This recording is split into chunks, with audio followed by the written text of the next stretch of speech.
There are numerous advanced features and options you can tweak in order to get the very most out of your ads, and these can make a big difference to your campaigns and your profits.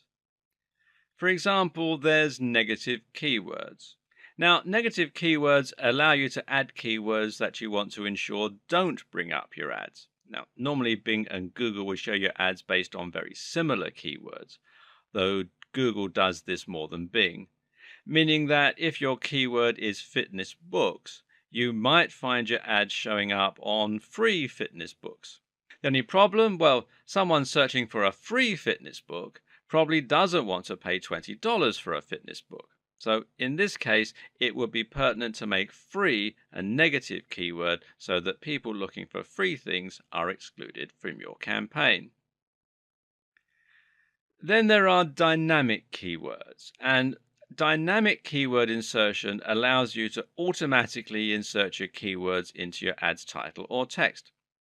This means that, for example, you could make it so people find whatever product they search for sale, or if they search hats, then you might show them buy hats online.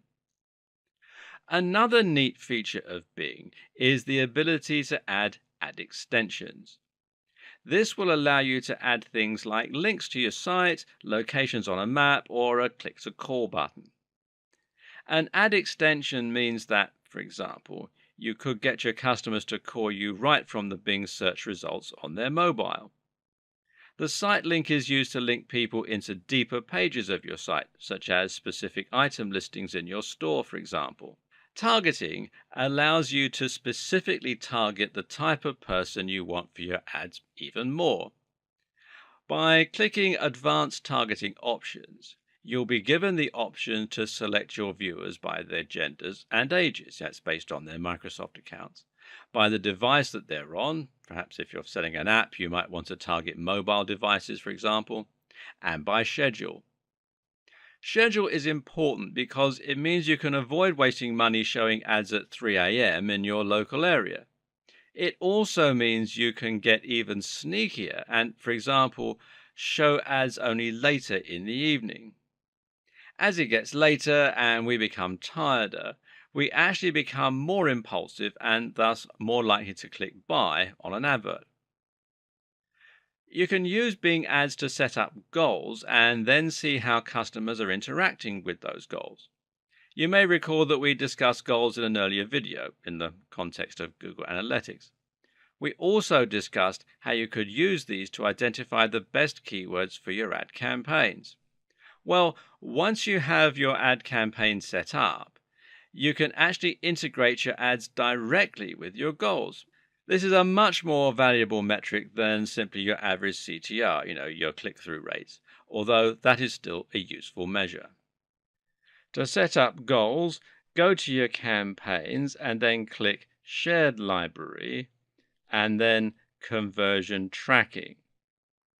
You'll need to get a UET tag. Now, this is a small piece of code that you'll put on your website to link it to your Bing ads.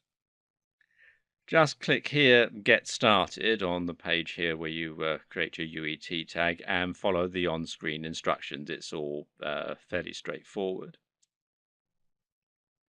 Then click Conversion Goals from the left-hand menu.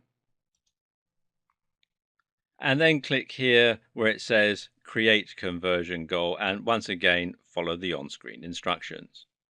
Once you've done this, you'll be able to see how your ads are performing in terms of helping you to get the results you're looking for, i.e. sales.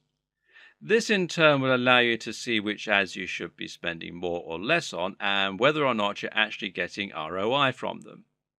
This will eventually allow you to calculate a specific CPA, or cost per action, which means you're finding out more precisely how much it's costing you to make sales or get subscribers. You'll also be able to do a lot more tracking for your ads, and looking around the dashboard will help you to find all kinds of useful options. For example, you'll be able to find your quality score for your ads by looking on the campaigns page. This gives you a score from 0 to 10 that will show how your ad is performing. You'll learn how high your CTR is compared with other CTRs for similar campaigns targeting the same traffic.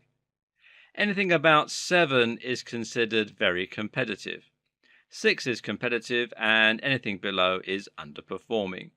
If you have a blank dash where your score should be, it means Bing doesn't have enough information yet. Based on the success of your ads, you can then head over to Bid Adjustments, which does exactly what it says on the tin and allows you to tweak your ads so that you're paying more or less per click.